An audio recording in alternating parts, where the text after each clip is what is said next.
Hello everyone, welcome back to my YouTube channel MS Infotech. तो आज मैं आप लोगों को बताने वाला हूं कि CRCS पोर्टल में आवेदन कैसे करते हैं, अप्लाई कैसे करते हैं। एक एक चीज़ बारीकी से देखिएगा, हर एक स्टेप बारीकी से देखिएगा। तो सुरजीत श्यामली जी ने कैसे एक एक स्टेप बताया है। मगर ये मैं वीडियो इसलिए बना रहा हूँ कि जिनका 10,000 से नीचे अमाउंट है वो लोग फिल कर सके। 10,000 से नीचे वाले, 10,000 से जिनका ऊपर है वो एक बार फिर से सोच लीजिएगा कि भरना है या नहीं भरना है। ये आप लोगों का डिसीजन है, आप लोग भर भी सकते हैं, नहीं भी भर सकते। इसके लिए मैं राय नहीं दूंगा, मगर मैं राय इसके लिए जरूर दूंगा कि जिसका अमाउंट 10,000 है, 10,000 से नीचे है, एक अकाउंट चल रहा है उनका, तो वो लोग भर सकते हैं। तो आइए देखते हैं कि सुरजीत श्यामली जी ने कैसे एक एक स्टेप बताया फिलअप करने के लिए। तो चलिए वीडियो को शुरू करते हैं। वीडियो को शुरू करने से पहले मेरे चैनल को सब्सक्राइब कीजिए, लाइक कीजिए, शेयर कीजिए। नमस्कार दोस्तों, मैं हूं सुरजीत श्याम और आप देख रहे हैं workervoice.in। दोस्तों आपको बता दूं कि आप जैसे जिन लोगों का भी सहारा इंडिया के अंदर पैसा फंसा हुआ है, 2 दिन पहले यानी कि 18 जुलाई 2023 को अमित शाह जो कि केंद्रीय सहकारिता मंत्री ने एक पोर्टल लॉन्च किया है जिसको CRCS सहारा रिफंड पोर्टल के नाम से जाना जाता है। उस पोर्टल के ऊपर कैसे क्लेम करेंगे इसके बारे में हमारे पास बहुत सारे मैसेज आ रहे हैं। न केवल हम इसकी जानकारी देंगे बल्कि आपको ये भी बताएंगे कि आप में से किन लोगों को क्लेम करना चाहिए, किन लोगों को कुछ दिन के बाद क्लेम करना चाहिए और किन लोगों को नहीं क्लेम करना चाहिए। अब ऐसा मैं क्यों कह रहा हूँ, इसके लिए आपको पूरा वीडियो देखना होगा। हो सकता है इस पोर्टल पर क्लेम करने से पहले आपके मन में बहुत सारे सवाल हो, मैं कोशिश करूंगा उन सवालों का जवाब देने के लिए। इसके लिए मैं आपको सीधे अपने लैपटॉप पर लेकर के चलूंगा।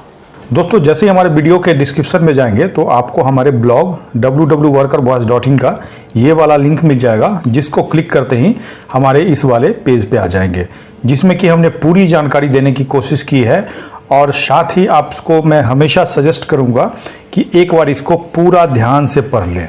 आपको बता दें कि अभी जो CRCS सहारा रिफंड पोर्टल है उसके ऊपर अगर आपके पास सहारा सोसाइटी का, जैसे कि Sahara credit cooperative society limited, Saharayan universal multipurpose society limited, तीसरा हमारा India credit cooperative society limited और चौथा star multipurpose cooperative society limited, इसका पैसा है तभी आपको मिलेगा। आपको बता दूं कि बहुत सारे हमारे पास कमेंट्स आ रहे हैं कि कैसे क्लेम करेंगे, लेकिन जैसा कि हमने बताया है कि किन लोगों को क्लेम करना चाहिए और किन लोगों को क्लेम नहीं करना चाहिए, इसके लिए इस पूरा वीडियो को देख लीजिए, उसके बाद आप डिसाइड कीजिएगा। पूरा पोस्ट को पढ़ने के बाद हमारे इस वाले सेक्शन में इसी पेज पर आएंगे तो आपको सहकारिता मंत्रालय का ये ऑफिशियल वेबसाइट का लिंक है, या तो इस पे आप जा सकते हैं या फिर डायरेक्टली आप जो CRCS का रिफंड पोर्टल है इस पे डायरेक्टली यहाँ पे क्लिक करेंगे तो इस वाले पोर्टल पे आ जाएंगे। अब आपको क्लेम करने से पहले सबसे पहले आपको रजिस्ट्रेशन करना होगा, जिसके लिए इस पे क्लिक करना होगा। इस पे क्लिक करेंगे तो जो आपका आधार नंबर है वो आपके मोबाइल नंबर से जुड़ा होना चाहिए और साथ ही वो जो आधार नंबर है उससे आपका बैंक खाता भी लिंक होना चाहिए, क्योंकि पैसा आधार से जो जुड़ा बैंक खाता है उसी में आएगा। और इसके लिए सबसे पहले आपको पंजीकरण करना होगा, यानी कि रजिस्ट्रेशन करना होगा। इसमें आपको आधार का अंतिम 4 नंबर लिखना होगा और जो आधार से जुड़ा हुआ मोबाइल नंबर है उसको यहाँ लिख करके OTP प्राप्त करे पे क्लिक करेंगे। उसके बाद आपके पास एक OTP आएगा। उसके बाद OTP को यहाँ पे दर्ज करके और सबमिट करना होगा। सबमिट करने के बाद आपका रजिस्ट्रेशन हो गया। जमाकर्ता लॉगिन करने के लिए जमाकर्ता लॉगिन पे क्लिक करेंगे। क्लिक करने के बाद आपको आधार का अंतिम 4 अंक यहाँ पे देना है। उसके बाद आधार से जो जुड़ा मोबाइल नंबर है इस पे लिख करके और सीधे आपको OTP प्राप्त करे पे क्लिक करना है। क्लिक करने के बाद ये वाला स्क्रीन दिखेगा जहाँ पे आपको मोबाइल पे जो OTP आएगा उसको क्लिक करके और OTP सबमिट कर देना है। सबमिट करने के बाद आपको इस तरह का विंडो दिखेगा जिसपे कि आधार डेटा का उपयोग करने के लिए जमाकर्ता की सहमति, और इसको आपको ध्यान से पढ़ना है। ध्यान से पढ़ने के बाद ही नियम और शर्तों को क्लिक करने के बाद मैं सहमत हूँ पे क्लिक करेंगे। फिर आपको अपना पूरा आधार नंबर यहाँ पे देना है और OTP प्राप्त करे पे क्लिक करना है और यहाँ पे OTP क्लिक करके OTP सत्यापित करना है। जैसे ही OTP सत्यापित करे को क्लिक करेंगे उसके बाद आपका आधार से जो प्राप्त विवरण है इस प्रकार से दिखेगा, जैसे पहला नाम, मध्य नेम, उपनाम जो कि आधार में आपका पहले से दर्ज होगा, जन्म की तारीख और पति या पिता का नाम, उसको चेक कर लेना है। और यहाँ पे आपका email ID पूछा जाएगा, अगर आपके पास है तो दर्ज करा दें और इस पे क्लिक कर दें। यहाँ पे आपका जो क्लेम है उसके बारे में डिटेल फिल करना है। जो जो सोसाइटी है एक एक करके आप इसको भरेंगे। सबसे पहले यहाँ पे आपको 4 सोसाइटी जिसका हमने पहले नाम बताया है उसमें से एक एक करके सिलेक्ट करेंगे। सिलेक्ट करने के बाद सदस्यता संख्या यहाँ पे लिखेंगे। ध्यान रहे जिस ऑप्शन के सामने स्टार लगा हुआ है वो लिखना काफ़ी ज़रूरी है। उसके बाद ऑप्शनल है, अगर आपके पास है तो लिख दें, नहीं है कोई बात नहीं है, घबराने की बात नहीं है। यहाँ पे जैसे सदस्यता संख्या अगर आपके रसीद में या पासबुक में है तो नोट कर लें, खाता संख्या है तो लिख दें यहाँ पे, और पासबुक या पासबुक का नंबर है वो तो लिख दें, लेकिन खाता खोलने का जो तिथि है वो यहाँ पे लिखना ज़रूरी है। उसके बाद जमा या योगदान का राशि कितना है वो आपको लिखना है, यानी कि कितना आपने पैसा जमा किया है। कोई आंशिक भुगतान प्राप्त हुआ है तो इसको क्लिक करना है, और आपने अगर सोसाइटी से कभी ऋण यानी कि कर्ज लिया है तो इसको क्लिक करना है। और साथ ही जो भी आपके पास जो रसीद है या पासबुक का कॉपी है उसको यहाँ पे चूज फाइल पे क्लिक करेंगे और जहाँ भी सिस्टम में होगा उसको अपलोड कर देंगे, और इसको दावा जोड़े को क्लिक कर देना है। जैसे ही आप इस पे क्लिक करेंगे तो फिर से आपको नया ऑप्शन आ जाएगा। अगर दूसरा आपके पास कोई पेपर है तो फिर एक एक करके यहाँ पे आपको ऐड करते जाना है। जैसे ही ऐड करेंगे तो यहाँ पे 1 2 3 4 जितना भी ऐड करते जाएंगे उतना आपको यहाँ पे दिखाएगा। अगर कुछ भी गलत आपका उसमें इंटर हो गया है तो यहाँ पे एडिट करके और फिर से उसको सुधार कर लेंगे। अगर आपको डिलीट करना है तो इस बटन पे क्लिक करके डिलीट कर सकते हैं।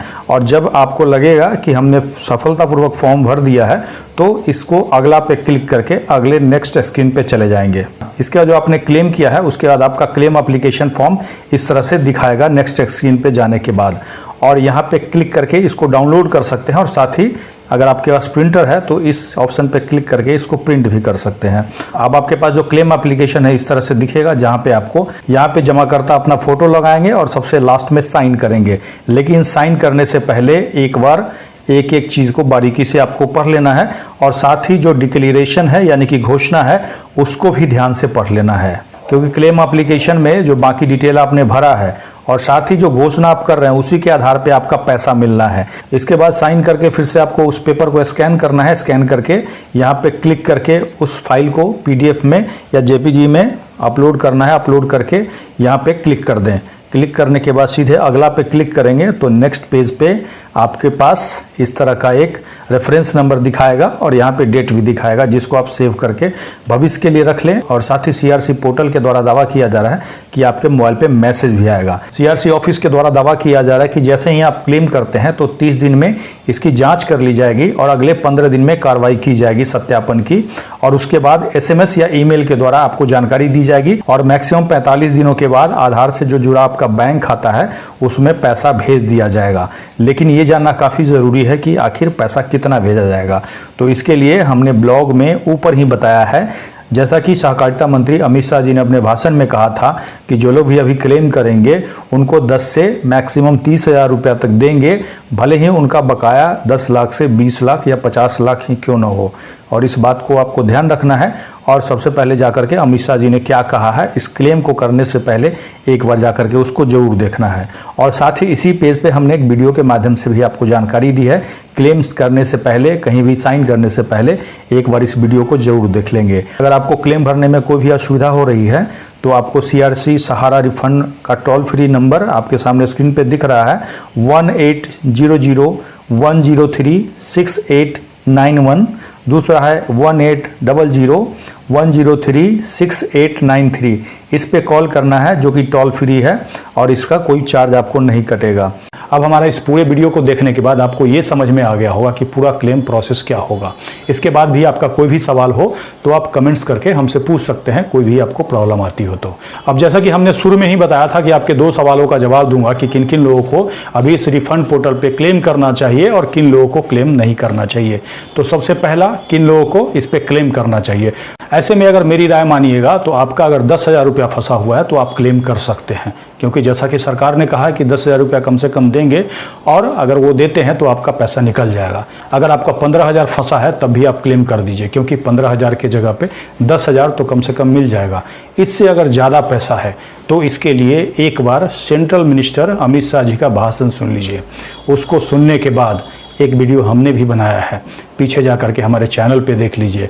अगर आपने नहीं देखा है तो यहाँ पे आई बटन पे मैं लिंक दे दूंगा, साथ ही मैं वीडियो के डिस्क्रिप्शन में भी लिंक दे दूंगा। इसको अच्छी तरह से देख करके सोच समझ के अपने दिमाग को इस्तेमाल करते हुए और उसके बाद क्लेम कीजिए। और अगर मुझसे इसके बारे में भी पूछेगा तो मैं यही कहूँगा कि ये जो पैसा मिलना है वो दिसंबर तक, यानी कि अंतिम डेट तो नहीं दिया गया है, लेकिन माननीय सुप्रीम कोर्ट का जो आदेश था उसके हिसाब से आदेश के डेट से 9 महीने यानी कि 29 मार्च को आदेश हुआ था, तो लगभग 28 दिसंबर तक इनको पैसा आपको वापस करना है उस आदेश के अनुसार 5,000 करोड़ रुपया। तो ऐसे में कम से कम क्लेम हो जाने दीजिए, 45 दिन निकल जाने दीजिए। अगर 10,000 वाले या 15,000 वाले कोई साथी क्लेम करते हैं तो उनको कितना पैसा दिया जाता है इसको देख लीजिए, थोड़ा सोच समझ लीजिए और टर्म एंड कंडीशन पढ़ लीजिए, उसके बाद ही आप क्लेम कीजिएगा। अगर आप कमेंट्स करके बताएंगे कि आखिर वो टर्म एंड कंडीशन क्या है जिससे हमारा आगे नुकसान हो सकता है या नहीं हो सकता है, ये कमेंट्स करके आप बताएंगे तो आगे इसके बारे में मैं फर्दर जानकारी देने की कोशिश करूंगा।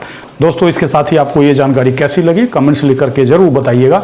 अगर आप हमें फेसबुक पे देख रहे हैं तो पेज को लाइक कीजिएगा, यूट्यूब पे देख रहे हैं तो चैनल को सब्सक्राइब कीजिएगा, वीडियो को अधिक से अधिक शेयर कीजिएगा ताकि अधिक से अधिक साथियों तक ये जानकारी पहुँच पाए। तो आप लोगों ने देखा कि सुरजीत श्यामली जी ने किस तरीके से स्टेप बाय स्टेप फॉर्म भरने का तरीका समझाया है अपने पहले ही वीडियो में, और साथ में ये भी बताया है कि वो लोग को क्लेम करना चाहिए जिनका 10,000 रुपये फंसा हुआ है, 10,000 से नीचे है या 10,000 या 15,000 तक फंसा हुआ है, वो लोग क्लेम कर सकते हैं। और जिसका ज़्यादा फंसा हुआ है वो लोग अभी क्लेम ना करें, अभी नोटिफिकेशन का डिसीजन आने दीजिए, जो भी अगला नोटिफिकेशन होगा उसका डिसीजन आने दीजिए। अभी तक इसके बारे में कोई रिपोर्ट नहीं आया है, जैसे कि हमने पहले भी वीडियो बना चुका हूँ ये सब चीज़ के बारे में। ये वीडियो सुरजीत श्यामली जी का पहले का बना हुआ था, तो वो मैंने बहुत से लोग कमेंट कर रहे थे कि इसके बारे में वीडियो बनाइए, फॉर्म कैसे फिलअप किया जाता है, तो मैं उन लोगों के लिए ये वीडियो लेकर आया हूँ जिनका 10,000 से नीचे है, वो लोग भर सकते हैं, वो लोग क्लेम करके अपना पैसा ले सकते हैं, वो जिसका सिंगल अकाउंट हो उनका। तो इस चीज़ का आप लोग ध्यान रखिएगा, जिनका ज़्यादा पैसा है वो अभी क्लेम ना करे, अभी वेट कर ले, अभी गवर्नमेंट क्या डिसीजन लेगी क्या नहीं डिसीजन लेगी उसके ऊपर निर्भर रहिए आप लोग, ताकि जो भी गवर्नमेंट डिसीजन ले उससे हिसाब से आप लोग अपना काम कर सके। तो चलिए, मैं आपको यही बताना चाह रहा था कि जिन लोगों का 10,000 से नीचे वो लोग अप्लाई कर दे, और जिनका 10,000 से ज़्यादा है या 15,000 से ज़्यादा है तो वो लोग अभी वेट कर ले। तो चलिए, मैं वीडियो को यहीं पे ख़त्म करता हूँ। मेरे वीडियो को देखने के लिए थैंक यू सो मच।